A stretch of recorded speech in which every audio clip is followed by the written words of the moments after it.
আপনি দীর্ঘ কতদিন পর তেল নিতে আসছেন? এক সপ্তাহ পর তেল পাচ্ছেন। এটা আসছে কোথা থেকে? আচ্ছা, তেল কি এখানে স্টক করা ছিল? স্টক করা তেল পাইছে নাকি? সরকারি ভাবে দেওয়া হচ্ছে তেল। আপনি আসছেন কয়টা বাজে? সকাল 7টা বাজে আসছেন, এখনো তেল পান নাই। অধীর আগ্রহ নিয়ে বসে আছেন তেল নেওয়ার জন্য। আপনার মনে খুব কষ্ট, তেল পান না এটার জন্য। দর্শক, এখানে অনেক লোক মোটরসাইকেল নিয়ে আইসা অপেক্ষা করতেছে, তারা তেল পাইতেছে না।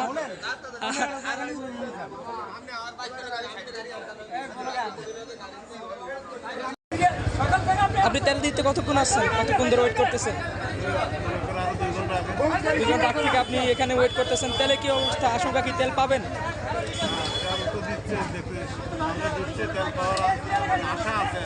আশা নিয়ে, অধীর আগ্রহ নিয়ে বসে আছেন, আশা নিয়ে যে তেল পাওয়ার। আপনি আসছেন কতক্ষণ? 2 ঘন্টা হবে? আপনি আসছেন 2 ঘন্টা হবে?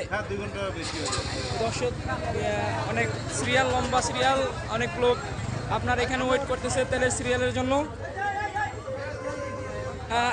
আমরা এক ভাইকে দেখছি। আপনি কি দেখছেন যে আপনি গাড়িটা বাম্পার আরে আমরা আমাদের পিছনে আছি, আপনার পিছনে। আপনি কোন জায়গা থেকে আছেন বলতো? আমি আসমানে তুলে দিয়েছি। আপনি আসমানে তো নুড়ে আছেন, আপনার কথাবার্তা কিন্তু হয় না, ঠিক আছে? আপনি বুঝবেন লোক, আমি কথা ভাই কাছাকাছি আসি। আপনি কতক্ষণ আগে আসছেন তেল নেওয়ার জন্য? এই সময় কথা বলবো 8:30 বাজে শুরু করছি। 8:30 বাজে আসছেন, এখনো তেল পান নাই। এখনো অধীর আগ্রহ নিয়ে আশঙ্কা নিয়ে বসে আছেন যে তেল পাওয়ার সম্ভাবনা আছে। আপনাদের এখানে পরে গাড়িতে তেল ওনার লাইসেন্স নাই, ওনার লাইসেন্স নাই। আমার অবশ্যই আমার লাইসেন্স না, গাড়ি লাইসেন্স আছে, আমারও আছে। তোরা আমরা লাইসেন্স দেয়া পারলে আমার তো তেল দেয়া লাইসেন্স একটার কারণে ছিল লাইসেন্স দেয়া।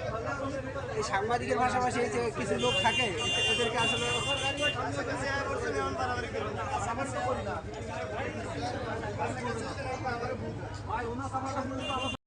তেল দিচ্ছে ঠিকই, কারোর ছাড়া হচ্ছে না। এখানে আমরা যা দেখতেছি সবই মানুষ। কেউ গরু নেই যে